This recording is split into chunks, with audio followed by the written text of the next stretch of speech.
This is the Horror Movie Show on hmpod.com, hosted by Jerry and Mark, your one-stop shop for all horrible movie reviews. From the latest blockbusters and independent films to classics, let Mark and Jerry convince you the world is a dangerous place, though often good for a laugh. Now come and listen to the Horror Movie Show, if you dare. Hey there, folks. Jerry here. And Mark. Bringing you another episode of the Horror Movie Show on hmpod.com and proud associate of Crypt TV. Check out Crypt TV through the links on our homepage at hmpod.com.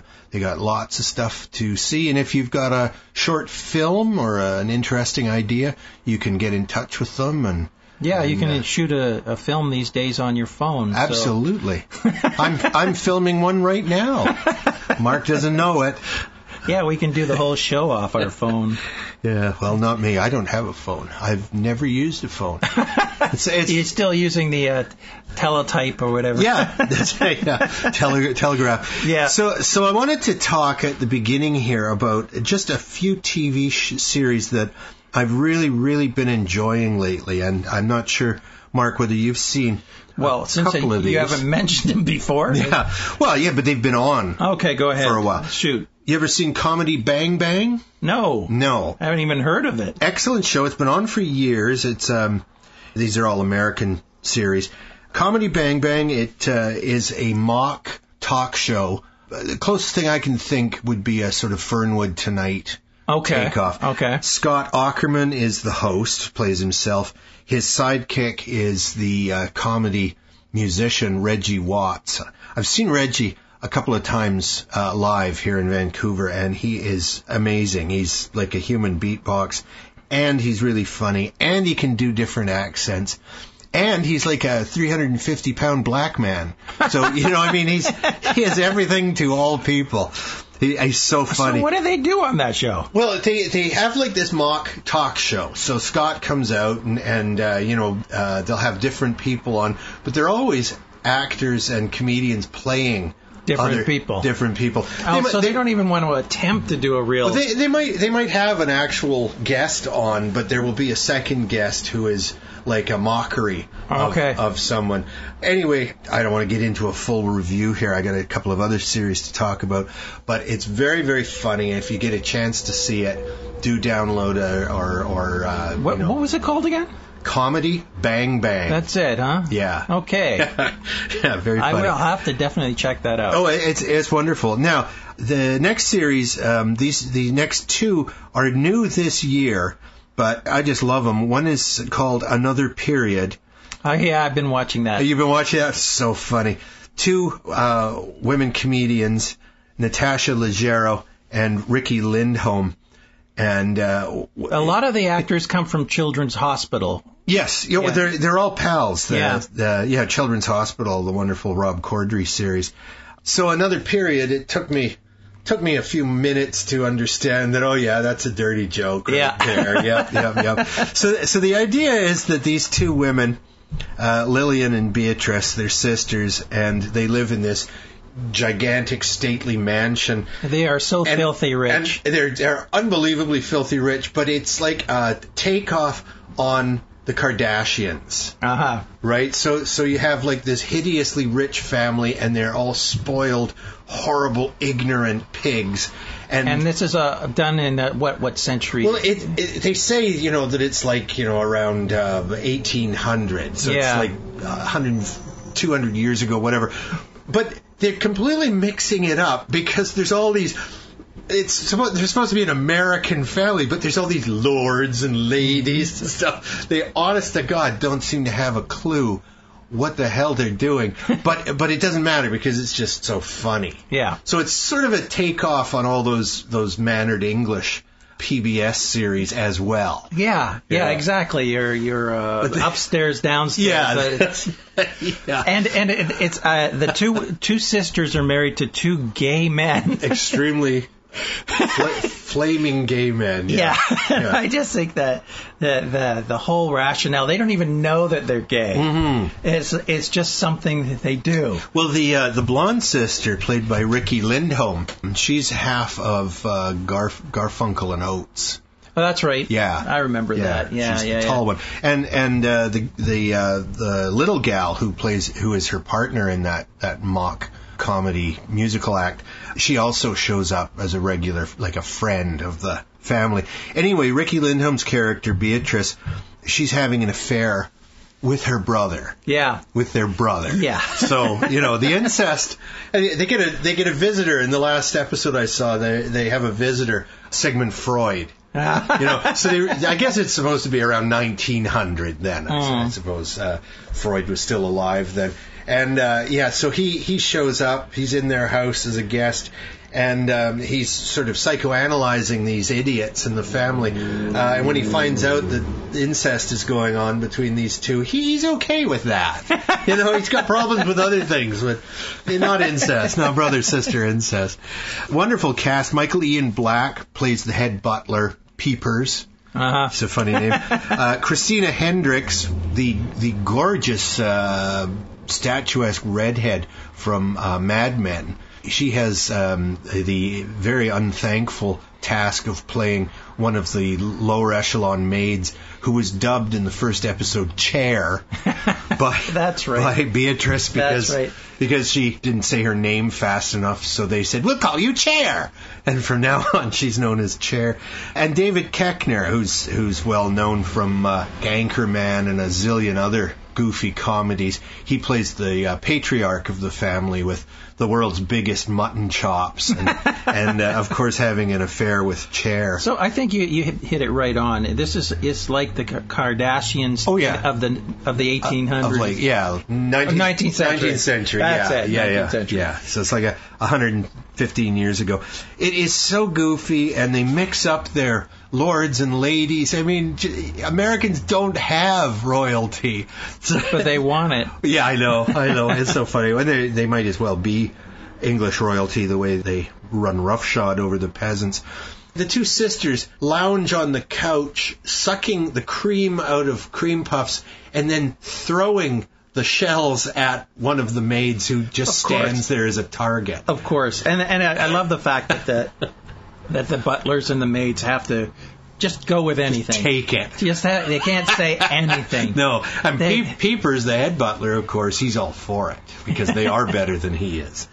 And the last series is, it's been on for 2 seasons, but they only started showing it here in Canada this last year. I'm going to have to seek out we either got the first year for the first time or we wind up with second year. I'm not sure which, but there's a year that I haven't seen. It's called Review, and it stars Andrew Daly, who is a comedian. He's worked with all these guys. He's a fairly regular returning character on Comedy Bang Bang, for example. So Andrew Daly plays the host of this show called Review, and his character's name is Forrest McNeil. So him and his co-host, who's a gorgeous blonde woman who mostly sits on a stool and makes sarcastic comments to him. What Forrest does is he doesn't review movies, he doesn't review TV shows or books or anything like that. He reviews life. People send him questions or requests, like, I've always wondered what it would be like to get a library card. So Forrest will go to the library, get a library card, come back onto the show, tell what the experience was like, and then rate it. Like 3 out of 5 for getting a library card, right? So it starts very, very innocently. And then it starts getting worse. Like somebody writes in and says, I've always wondered what it's like to get a divorce. So Forrest has to go home, tell his wife, who's perfectly happy, I want a divorce, and it's killing him. It's killing him. And she now hates him. And this is like, in the second or third episode. So it continues on, and all these things are piling up. What's it like to take cocaine? Now he becomes a junkie, and it's just one thing after the other. And poor Forrest, and the people just keep piling on the most horrible things. What's it like to commit murder? Oh, jeez. And the funny thing is that at the end, as he's there in front of the cameras rating these experiences, sometimes they're not bad. It's so funny. So it really is really funny, and in its own way, it becomes more and more horrific. I can imagine. Okay. When you think about is this show on TV? I mean, is his show on TV, or is it like something he writes about? No, it's supposed to be. It's supposed to be like it's him in a studio saying, so this is the question. So it's on the radio, his co-host reads the question to him. Okay. They see it up on the big screen behind them, and then it's found footage. I mean, they follow him around and they film him doing what he has to do. Okay. So they film him going home, demanding a divorce from his mystified and crushed wife, who what did he rate that as? It's like 1 out of 5. It's a bad experience. Because by the end of it, he's living in his car. He's lost everything, his children, his wife, his home.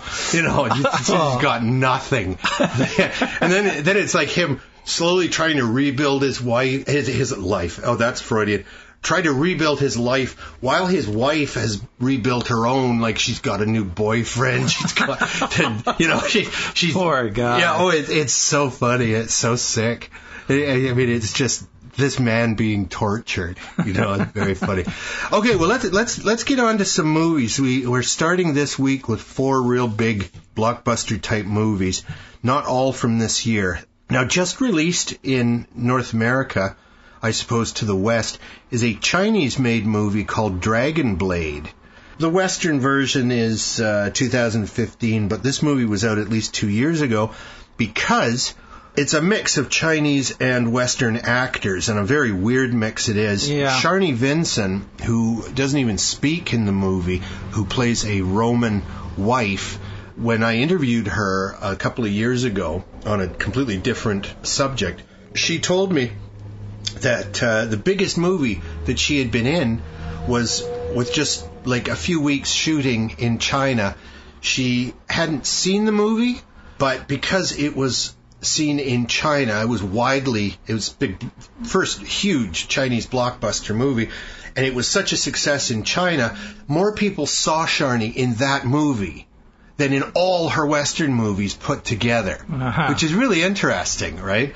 Because there's over 1 billion people, sort of captive audience in China to watch a Chinese-made movie. Right. Now, they filmed scenes in English with English-speaking actors. So Jackie Chan stars in the movie as Huo An. He's like a gatekeeper at this big gate at on the Silk Road. Yeah, he's in charge of keeping peace on the Silk Road. He's like a constable. And the Silk Road was a road from Europe all the way into Asia, and that's where all the trade went. It was the major trade route. And they were really concerned about bandits and other things that would interrupt trade. That's right. And that their job and all the people he was in control of, his little band of people, that was their job to stop any kind of fighting on the road. That's right. And he does it in his typical Jackie Chan, spectacular, goofy, funny, silly style. Right. He brings nothing new to his performance here,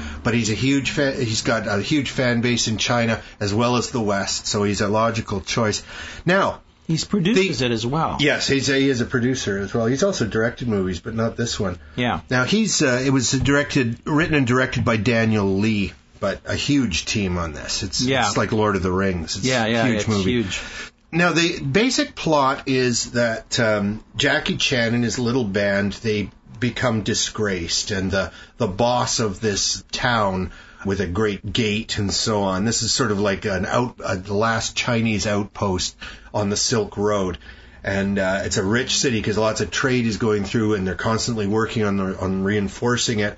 So Jackie Chan is doing that. Meanwhile, this is so silly, a disgraced Roman centurion and his followers have made their way far enough east so that they're now in China, essentially. Right. And it's this fictional meeting between East and West. So it's 2,000 years ago, Romans meeting the Chinese for the first time.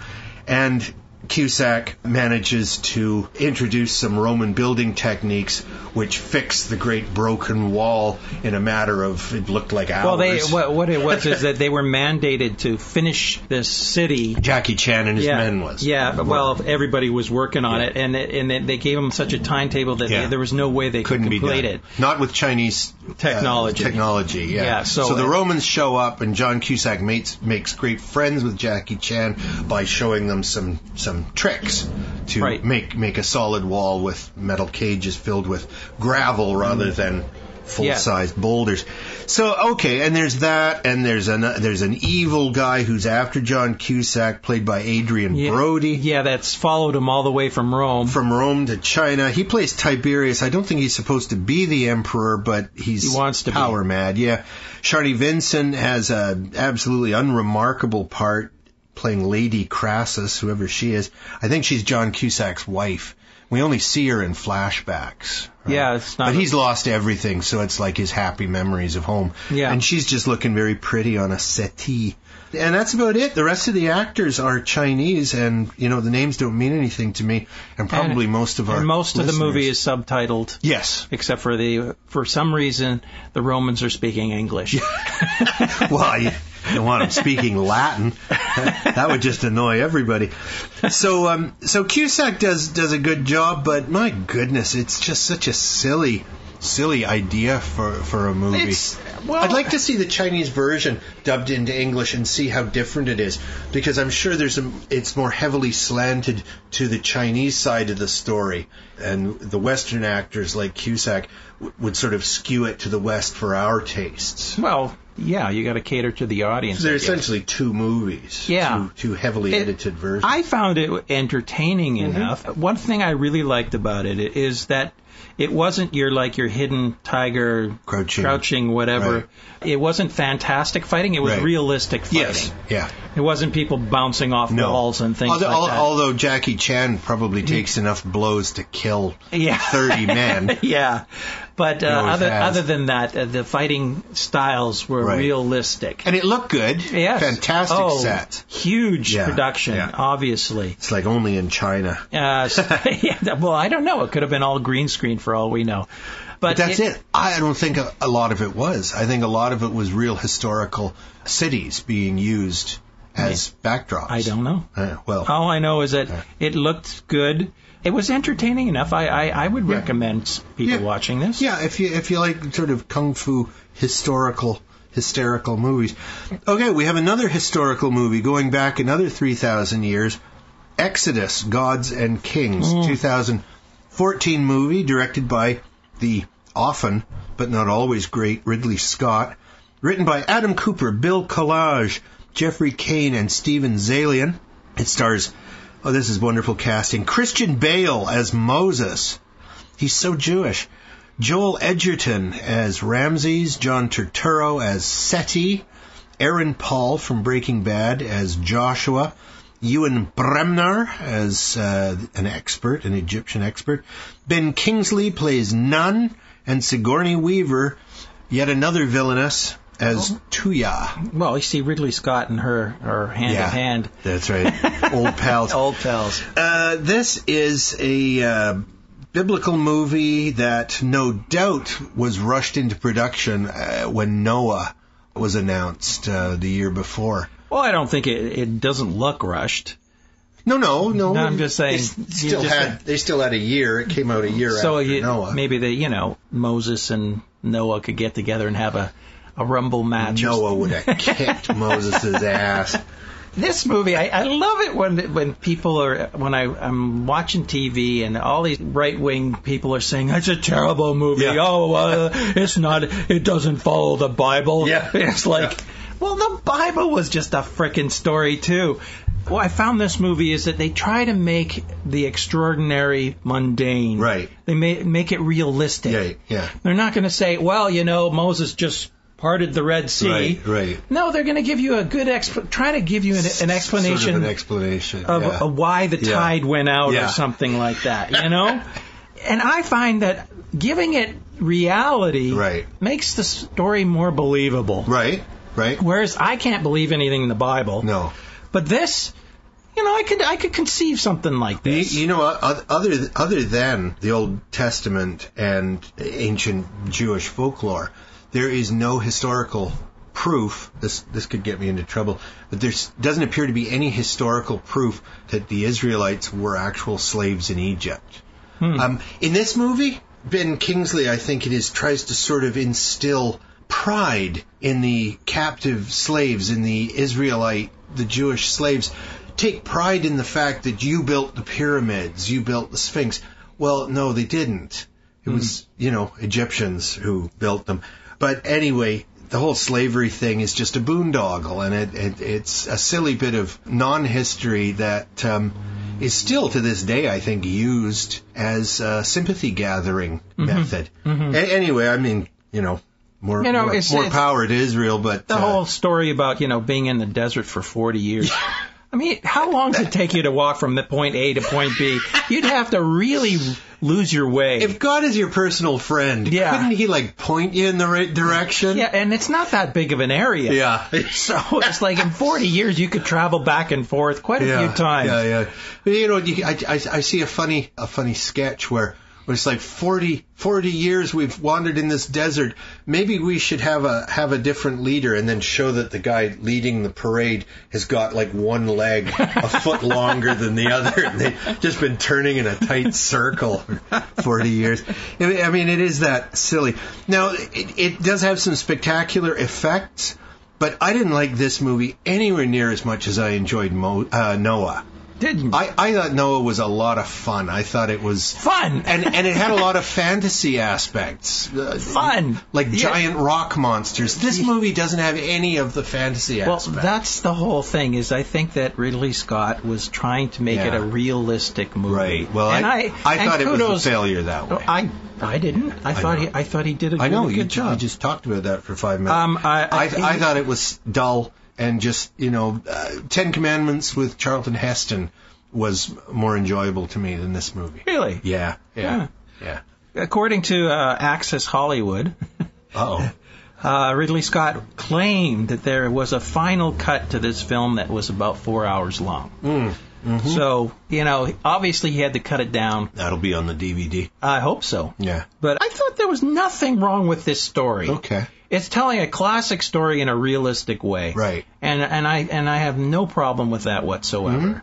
So, I mean... well, that makes a change from his Roman movie, Gladiator, in which he completely and utterly mucked with history. Of course, well... He took real history and made it nonsensical with Roman emperors. So he made nonsensical history real this time. That's right. That's what I mean. Yeah. So it's like the opposite. So he wants to go against the grain of which way it's going. Yeah, that's right, yeah. It's like Aliens, Right. He wanted to go against the grain there. Alien is a great movie, and this, to me, is more on the scale, not of Alien, but of Prometheus. I like Prometheus as well. Not as much. No. But I think the next Prometheus movie is going to be interesting. Right. I am hoping. Right. Is Scott going to direct that one? I have no idea. No, probably not. He's probably going to do something with it. Yeah, he'd be an executive producer of some sort, yeah. Okay, now the next movie is Jupiter Ascending. Oh, geez. 2015 movie. It's the latest flick from the Wachowskis, Andy and Lana. This is after Lana had her reassignment surgery. Yeah. They were the Wachowski now brothers. They call them the... just the Wachowskis. There is a term that they use, though. Not just the Wachowskis. That's the credit given on IMDb for Jupiter Ascending. Okay. So it stars Mila Kunis, who, like Evangeline Lilly that we were talking about in Ant-Man last episode... Oh, I would watch Mila Kunis peel potatoes. She's just such a little cutie. She at the beginning of this, her character is like cleaning toilets. No way. You're that beautiful and clever. You're not cleaning toilets. Unless you've done something terrible and they're punishing you. Channing Tatum plays Kane Wise. Sean Bean plays a Stinger Apini, which has to do with bees. Very subtle. Eddie Redmayne. Now here's the three members of this alien family. Eddie Redmayne plays Balaam. or Balaam. Douglas Booth plays Titus, and Tuppence Middleton, that's a name, plays Kalik. Her last name is Abrasax. A little too close to Abraxas. So the notion that Mila's character, Jupiter Jones, she's in trouble with that name right from birth. Jupiter Jones is like this nothing, this gorgeous little non-entity cleaning people's toilets. Yeah. And it turns out that when Channing Tatum, Sean Bean, shows up and tells her that in fact she's queen of the bleeding universe. Yeah, was she queen of the galaxy? Something like that. Well, it's hard to say what exactly was going on there, but this is based on a kid's novel, an adolescent novel. She has the genes, right, of some former empress, and right, whose family is now in charge, but right, she's died. She was, right, I think, murdered. Right. Oh, yeah, the three siblings are horrible people. And for some reason, she's sort of the reincarnation of this mother. And the bad guys want to destroy the Earth, right? So it's up to Jupiter, not just to save the Earth, but to defeat these monsters. Yeah, and one of them wants her dead. One of them wants to marry her. Yeah. Marry his mother. I can't figure that one out. And the other one, what was it? We all want to marry our mother, Mark. That's Freud. Right there. Yeah, and then the girl, I can't remember what she wanted to do with her. Cook her and eat her. Use her. She wanted to use her for some reason. As a weapon of some sort. Yeah, that's right. But it's just so convoluted. It's just a mess. It's a big, hot mess. But a beautiful mess. Yeah. Oh yes. And some of the special effects were just out of this world. Literally. There's this one chase scene that they took them 6 months to do. Good God. And it was just phenomenal. Right. It just kept going and going and going. Right. They were going from planet to planet all over the place. Yeah. It was. Well, that's substitutes for decent writing and acting. But I like the way Channing Tatum moved. It's like he was a rollerblade guy, and he's just kind of like shuffling along in the air. Right. Well, okay. I just have to say, I've said it before. There's not enough substance to this. It relies, I would say, 99% on its special effects, on the spectacular nature of how it looks, and the costumes, and all the stuff that doesn't enter into what, to me, makes for a worthwhile movie. I agree. It's simply not enough. I agree. But it is, if what you want is spectacle, this is the movie for you. This, go and see it's big. Jupiter Ascending. And I hated the fact that it spent like the last 20 minutes just setting up the sequel. I'll watch it for this show, but I wouldn't watch it for any other reason. Yeah, that's the thing. It's like all these movies that are based on these adolescent books. Yeah. There's no end. No. It just seems to be, I don't know if they're following the books closely, or I really think a book should have a beginning, middle, and an end. Yeah. Even if it's a first book in a trilogy, say, the first book in Lord of the Rings, there is a certain satisfying end to it, as there was in the first Lord of the Rings movie. Yeah. The second movie, of course, leaves you hanging, just like the second Star Wars movie left us hanging with Han and Carbonite and everybody scattered. So that set up the third story. But even Mockingjay, The Hunger Games. Yeah. The first Hunger Games movie hangs together as a single entity. The second movie sets it up for the third movie, and that's fine because now we know we're into a series. Yeah. But the first one, it's obnoxious when its function seems to be to set up the money-making machine for the next effort. Yeah. And too much money was spent on this. Yes, way too much. $176 million. Yeah, you could send people to the moon and back again. Speaking of that money-grabbing frame of mind, which runs Hollywood, the next movie we're talking about, The Maze Runner from 2014, directed by Wes Ball, written by Noah Oppenheim, Grant Pierce Myers, and T.S. Nolan. Way too many writers on such a mediocre movie.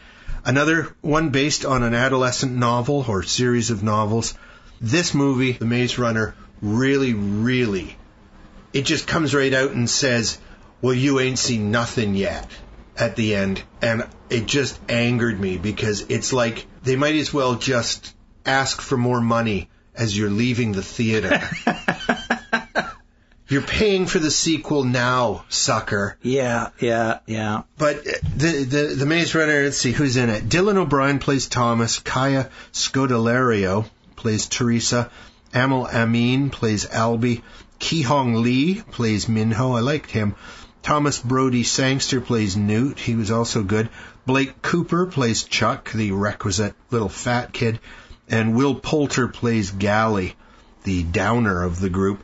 So the idea of this story is that Thomas arrives on the surface, a green and lush surface, on an elevator that comes from below some subterranean civilization. And he has no memory. He doesn't know where he came from. He doesn't even know his name when he first arrives. But he arrives at the surface with supplies. And this is a monthly thing, we learn. And there's like 24 boys. And each of them has arrived one by one, one a month for 2 years. So what their purpose is, living on the surface, nobody really knows. They're making it up as they go along. There's an entrance to a gigantic maze which surrounds this field they're in, and there are monsters living in the maze, and every night the maze changes. It only changes so many permutations. I think it's 7, one each day, a different setup. But the Maze Runner title refers to the brave boys who enter every morning and try to map it and try to find a way out. Well, they never do find a proper way out. At least they haven't until Thomas shows up. And then shortly after Thomas, just a couple of days later, he's just getting his feet in this group. And, when we are introduced to the other characters, when the first girl arrives, Teresa, Kaya Scodelario's character, and a note pinned to her saying, "That's it, no more coming up." So no more supplies, no more people. Why they sent a girl, nobody knows. I think this movie wanted to be Lord of the Flies, but the boys just don't act as realistically as the boys do in Lord of the Flies. Crazy? No, they become feral. They become fierce. In this movie, they're like a little political group. Yeah. They argue everything, and they have a leader, and he's leader only because he was the first one to the surface, and then the second to the surface is his lieutenant, and luckily they're very sensible guys because Gally is a hothead, and he's constantly trying to tell everybody what to do, but they mow him down. Yeah. But it's really silly. And then Thomas arrives, and he's got more on the ball, and he manages to kill one of these hideous cybernetic giant spider monsters. Yeah. Hideous, ugly cyborg-like creature with. Because not only do they have this maze, but every once in a while they'll let a monster into the valley. No, that's the thing. Not until Thomas shows up, then they start getting menaced. So they blame Thomas for this. Well, it is his fault. He does screw around with them. He does kill one of the monsters. So it's like, oh, that was bad. But he's the first one. Him and the Minho character are the first ones to survive the night, and they also rescue the leader. Yeah. Although he's been stung, and this they don't know. But suddenly Thomas and Teresa turn out to have inside knowledge and medicine, and so they're saving the life of the leader and all that. As I was watching the movie, about 20 minutes, half an hour in, I thought to myself, I don't believe these are kids. They're supposed to be adolescents. They're supposed to be 14, 15, 16, even as the little fat kid is like 10 or 11. Yeah. Right? Yeah. He's not even an adolescent yet. And as I'm watching it, I'm not buying this. These are not kids. And I looked it up, and sure enough, they're all in their 20s. The only true child was the little kid. Yeah. But all the rest of them are 20. The leader of their group, the black kid, he's like 30 years old when he made this movie. I knew there was something fishy right from the start, and it just bugged me because there are plenty of talented kids out there. Most of them are English, but they do American accents, I suppose, simply because that's the biggest sales market. Yeah. And then again, the last 10 minutes is just a setup for the sequel. Very unsatisfying. It appears that some of them have died, some of them have stayed behind, and some of them have escaped. But, of course, the escape means being grabbed by soldiers and thrown into helicopters and whisked away. What kind of escape is that? Who do you think put you in the maze? Yeah. If they've got helicopters and they want to save you, they could have flown over the maze and rescued you. But no. You know, it's just there was a reason they couldn't go above the wall, though. Oh, yeah. Yeah, it's called bullshit. No, that goes back to Deus Ex Machina. It's sloppy, bloody writing. Yeah. You know, they have helicopters, they can fly over the maze. No, okay, we'll go back a few pages in the script and come up with a reason why they can't. You know, that's just lying. That's convenience for the sake of making them. Yeah, the ending was not very satisfying, and like you said, I mean, it was really nothing, not an ending. No, it's just the beginning of the next movie. It's really obnoxious. You know, yeah. I just watched the first again. Another movie that turned into a huge series, and obviously they were hoping it would turn into a series, but that Mila Jovovich series. Oh, yeah. The evil video game. Resident Evil. Resident Evil. Yeah, that's right. Yeah. And the first one of those hangs together. There's a little hint at the end, as there often is, that, this probably isn't over. But it isn't a main character looking into the camera and saying, their troubles have only started. You bet. We'll be back. You know, give me a break. Stay tuned. Yeah, that's right. Same bat channel. It's really, really silly. Okay, now we got a couple of movies here that we were very kindly asked to review. Dark Moon Rising. Mark did not see this because kept it secret from me. I kept it secret, and he should be very, very glad. Because while I give this movie credit, it's a werewolf movie, as you would suspect from the title, Dark Moon Rising. 2015 movie, written and directed by Justin Price. Stars Cameron White, was, I think, one of the producers anyway. He plays Chase. Stacey Esper plays Dawn. Ku, Khu, plays Kaio. She's a head villain. Lisa May plays Fane. Matthew Simmons plays Gecko. There's a zillion other characters. The only actor of real note is, once again, our old pal Eric Roberts. He shows up playing... Yes, he shows up to play Henrik, who is sort of a werewolf hunter. And in a scene much more or less improvised, you can tell. He even, at one point, he's supposed to be half mad, and he takes a swig from his bottle, and he spits some of it out, because he says sometimes, and he does it in a real heavy southern accent, sometimes, you know, the poison is right there in the first sip, you gotta spit it out, and then he starts choking. And he's like coughing and choking, and they don't stop it because that's like the best take they had, and it's really a low point, I would say, in his career. Now, one of the weird things is that in this movie, the main characters have whispered asides, like their inner thoughts. Okay. And sometimes this is werewolf telepathy. A werewolf can hear somebody else's thoughts. Sure. And sometimes it's just someone thinking to themselves. And I would say the main character, Chase, played by Cameron White, he's this little dude. He's supposed to be in college, so he's 18, 19 years old. He's got jet black hair. He's very goth, always very goth looking in his clothing, and a little mascara around his eyes, and this feathered sort of Justin Bieber hair, only jet black. Like it looks like crow feathers on his head, and he talks all the time in a sort of Michael Jackson whisper. And the weird thing is that because he's whispering all the time, because he's so soft spoken, and he says, you know, really? So you're a werewolf? Is that working out for you? And then in his mind, his new girlfriend, the werewolf, will do something horrific, and they're sitting in the car together afterwards, and he's thinking, is she really doing that? Is she really that crazy? Oh, I think she's crazy. You know, and then he says something, and you can't tell. Is he whispering in his own mind? Is he whispering to her? Why is he whispering all the time?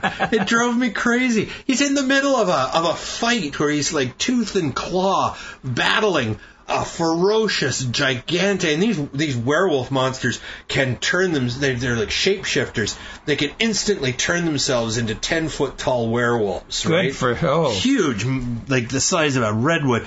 Was it well done? And it's adequate. It's not bad. Okay. Obviously CGI done it all after the fact, but yeah, it looks okay. But the director has gone on record as thanking the sparkly vampire movies, Twilight, the Twilight series. So this is very much along the same lines. The young fellow caught up in the glamour of eating people's guts. Oh, good. Yeah. Gotta love that. Yeah, it's just, oh my goodness. Well, that's enough of that. And I would recommend it for fans of Twilight, for people who like romantic werewolf stories. Okay. And I guess that's only fans of Twilight. And there are so many on TV like that. Yeah. There are. I don't watch any of them. Because, I actually started watching Teen Wolf. Because it's been on for 5 seasons, I figured, all right. Well, let's watch the first couple shows of the first season just to see what it's like. What'd you think?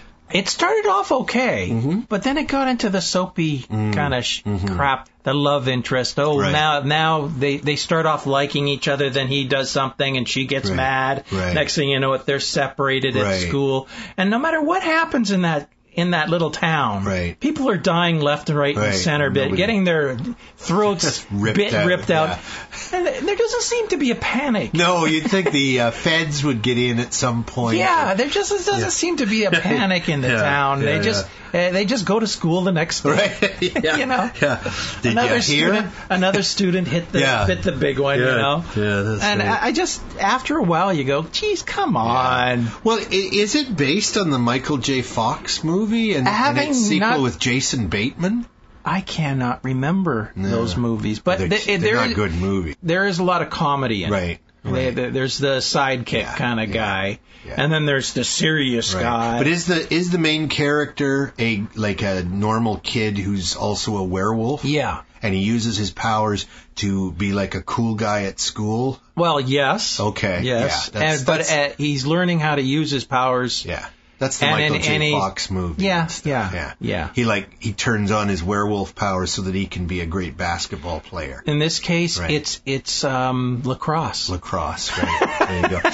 Okay, our next movie Mark did see. Sorry, Mark. The Redwood Massacre. And you should apologize for this one. 2014, you're talking to the wrong guy here. Written and directed by David Ryan Keith. Stars Mark Wood as Bruce, Lisa Cameron as Pamela, Lisa Livingston as Kirsty, Rebecca Wilkie as Jessica, and Adam Coots as Mark. Oh, my goodness. Good name, but I can't... I tell you, the one thing that I came away from after watching this movie was what a sucking chest wound really looks like.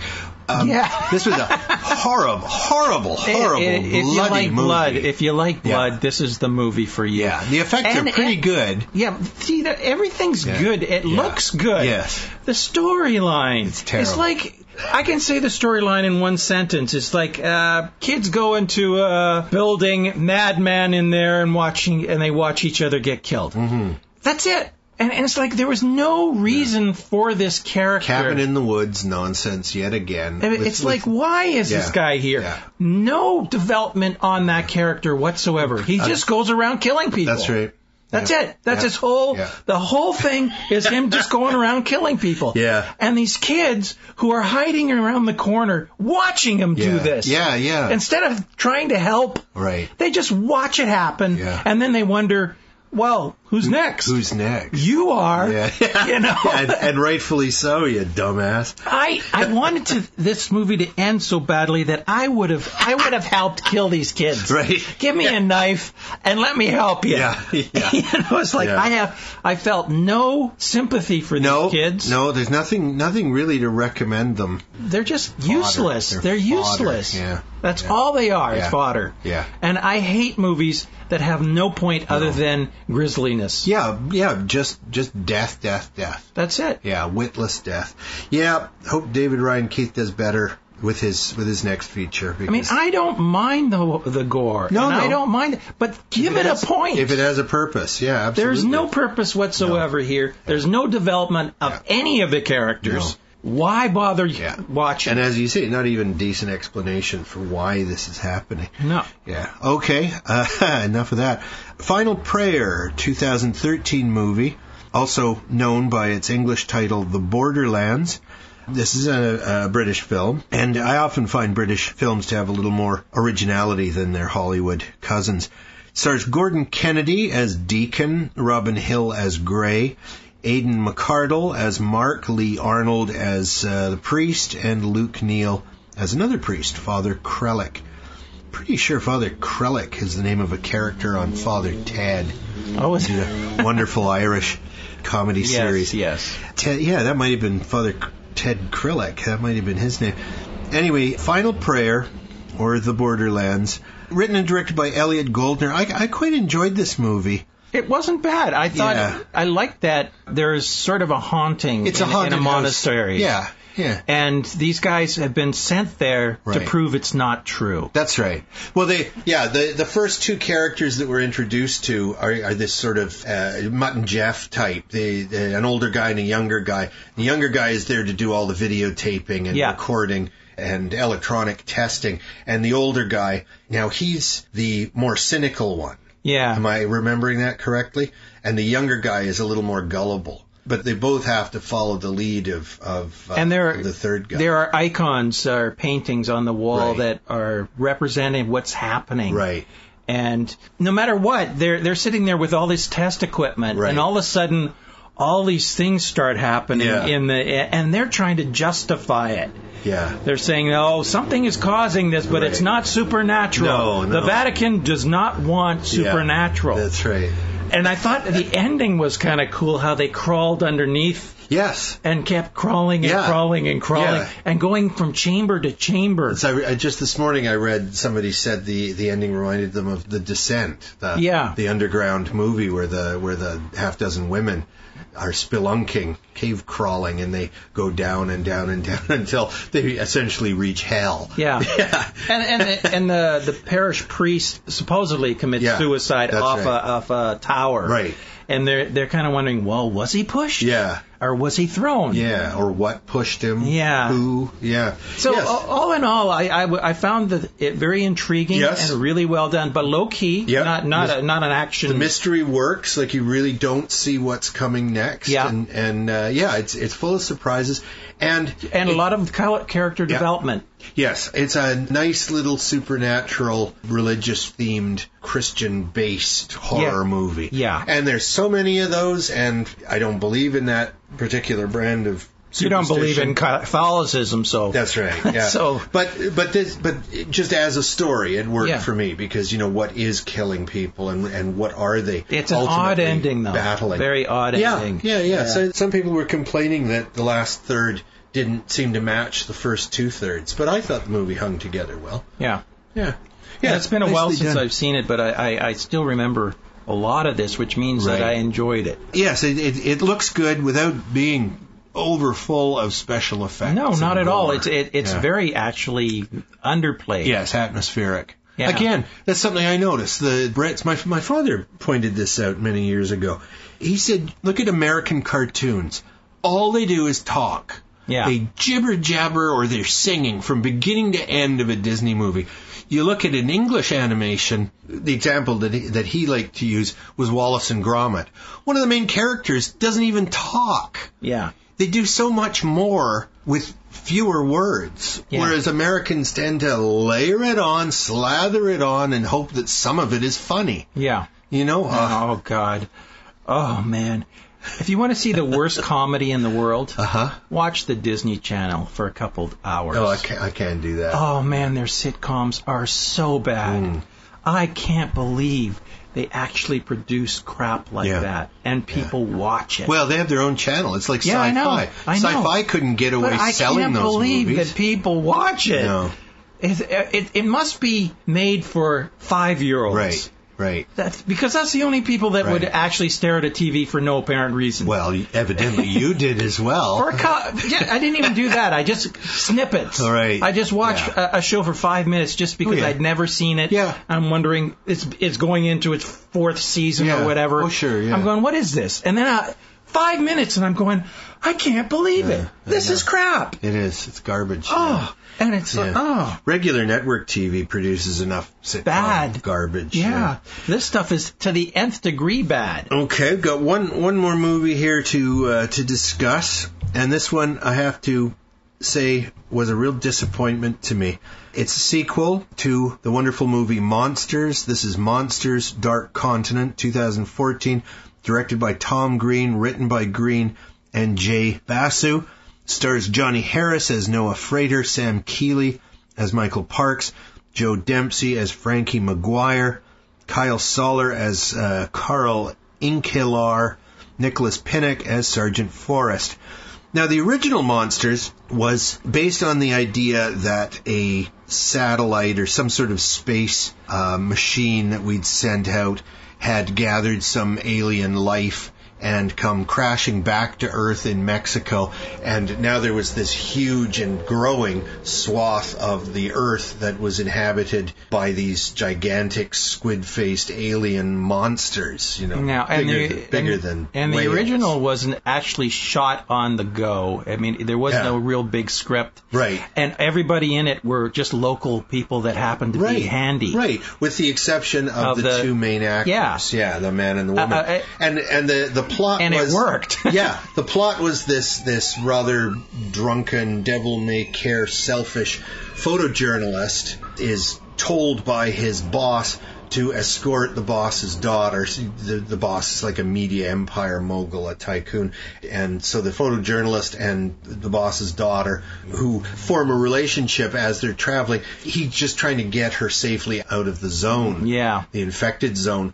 And along the way, they learn about the monsters. We see their life cycle. We see how the native people, that is the resident of Mexico, are learning to live with these monsters, live around them. And at the same time, there's like this constant, pointless American military attack on the monsters. And you just you can see that, yes, this is very much maybe a little too heavy-handed metaphor for battling global terrorism. Sure. It's a fight you cannot win because for every one you kill, 10 more rise up to follow the dead martyr. Yeah. By fighting them, you make their cause stronger. You prove their point. Right. And this is what we're doing in the Middle East. Anyway, this is the follow-up. Now the monsters are around the world. It's 10 years later. It's 10 years later, and because the writers and director, I guess, didn't see the original movie or understand the metaphor, the fable that was being told, they've taken it literally, and now they're in the Middle East, and they're fighting not just jihadists, but they're fighting the monsters as well. Yeah, it's like... And it's pointless. One or the other. There's more people dying from the Muslim-type enemies in whose country the Americans shouldn't be than are being killed by the monsters. Yeah. And the monsters are the only thing interesting in this movie because that whole knot of American soldiers are just cliches. I thought it was like Hurt Locker with aliens. Yeah, but nowhere near as good as Hurt Locker. I just had that feel because it's like the camera's running with the troop. Sure, yeah, and ducking bullets. Yeah, they're in live deadly territory. So I just gave me that feel of being in battle, but with aliens running around and all sorts of aliens. Yeah. Yes, they show different kinds. Yeah, there's little insect ones. Yeah. There's medium-sized chicken ones. Yeah. There's mountain-sized ones. Yeah. I mean, it's just extraordinary. Yeah. And when you finally see the mountain-sized ones, you're kind of going, how can you win this battle? Yeah, I know. Yeah. It's like futile. And again, that's the point of the first one, that you can't win this battle. They're here. Deal with it. Learn to live with them. But in the second one, all the subtlety and the grace and even the beauty from the first one is just thrown out the window, and it's just bang, bang, bang, shooting, killing. I found it a very confusing movie. It's not well made. No. Not at all. Running around just haphazardly. Yeah. I was confused what the end game here was. Really? They send one gang of people to find another gang that they lost track of. Right. And I'm going, there's no good that can come of this. No. Because they figure, well, we've no man left behind, but at the same time, everybody in their platoon's getting killed to go find these 3 or 2 people. Probably dead. That are probably dead already. Yeah. It's like, it makes no sense sacrificing more. Yeah. It's like... But what was so beautiful in the first one was that the 2 humans, the main characters, not only did they learn about themselves and each other, but they learn about the monsters, and they see actual beauty. They see, like, the greatness of these giant squid aliens who you see 2 of them meet near the end of the movie, and they're sentient, and they're loving, and they're just trying to get along. They didn't come to Earth. They were grabbed and dragged here. They're invaders. Only by... Accident. Yeah. And in the second one, they're just hostile forces to be killed. There's no cleverness to the sequel whatsoever. Yeah. Although it looks forgotten, good. Rightfully so. I didn't even think it looked that good. I didn't think it looked anywhere. It didn't have any of the style of the effects that the first one did. I thought it was interesting the different types of alien things that showed up every once in a while, and you're going, whoa, that was the only thing that kept me amused in this movie was the different types that we came across. Right. Other than that, it was just a mix mash. And the first movie didn't need to pull out cheap tricks like that because it had a great story and good acting. The only reason I liked the way that they brought in these things is that it was that they were just there. It wasn't their main focus. Right. These little chicken-like things running around or these bird-like things flying around. Right. They were there, but they weren't their main focus. Right. They were fighting other things. I know, but they were. I don't know. There's no way you can explain it because it's just very badly done. Okay, very briefly, I know Mark would recommend Dragon Blade. Yeah, I would. So would I. Yeah. Very silly, non-historical kind of fantasy. Yeah, that's what it is. A fantasy. Roman kung fu fantasy. That's it. Yeah. That's it. Go Caesar, go. Exodus, Gods and Kings. I liked it. Mark liked it a lot more than I did. I would recommend it only because it's so silly. It's amusing. I like it because everyone was so upset that it wasn't realistic. Yeah, that is funny. That is funny. I do remember that. They were more upset with Noah. Yeah. Because they didn't get that. They didn't stick to the facts. Yeah. Okay. Well, if you believe the flooding of the entire Earth is a fact. Yeah. Well, good luck to you. And vote for Trump. It must be true because you go to Alberta and there's marine life in the soil. And Jesus hid the dinosaur bones in the ground to fool us into hell. That's right. Jupiter Ascending. Oh, I really like the 3 Matrix movies, but the Wachowskis have let me down with this one. Stinker. Just a bad storyline. Yeah. If they would have had a good storyline, this would have been a good movie. Yeah, I love Mila Kunis. Channing Tatum, he's not my favorite, but he's all right. Sean Bean can be pretty good. Yeah. Eddie Redmayne, he was the... they had all... You remember Eddie Redmayne in The Watchmen? He's the genius guy. Oh, right. Yeah. Who turns out to ultimately be the villain of the piece. That's right. And Mr. Universe or something. Yeah, that's right. He's very good, and he's good in this, but nowhere near enough for him to do other than arch his eyebrows and wear a skin-tight suit and look like a bad guy. Yeah. But really, he's such a skinny little twerp. Yeah. He's not menacing at all. He's rich. Yeah, he's a space Kardashian. Yeah. The Maze Runner. Oh, man, this just annoyed me. Beginning to end, it just made me angry. It could have been good. Yeah. It could have been, but it just... Another kids movie, and it's like, well, kids are stupid. They'll watch anything. Yeah. And that's insulting. I mean, I like the fact that. The premise of being raised, and I like the way it started. Yeah. In complete darkness. Yeah. And all you hear is the elevator. Yeah. And then... they're coming for us. Look out, Mark. And all of a sudden, there's light. And right. then you see that there's other stuff there with him. Right. And I thought that was a great beginning to a movie. Yeah, it looks good. The scenery is spectacular. Their little camp in the center of the square, surrounded by the giant maze. The maze looked good. The maze monster looked good. Yeah. But all pointless. Yeah. And ultimately just a setup for the next movie, which I hope they don't make. But they will.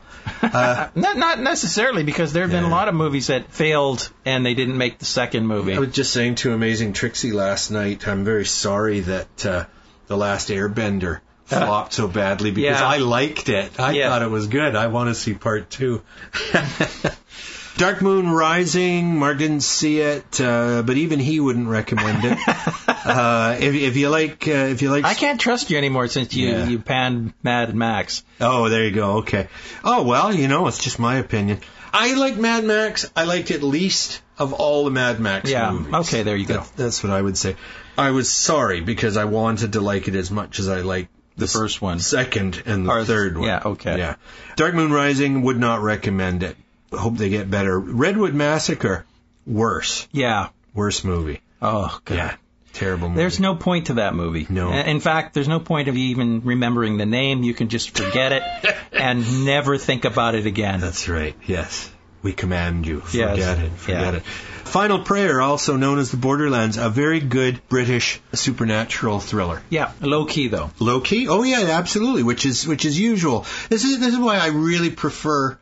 I won't say prefer, but I like the English take on zombies, because they look for a little more depth to the characters. Yeah. Anyway, I've talked about that in the past. Monsters, Dark Continent, a very, very pointless and mediocre sequel. Yes. Yeah. See the original. Oh, yeah. Watch it a second time. Okay, well, that's about it.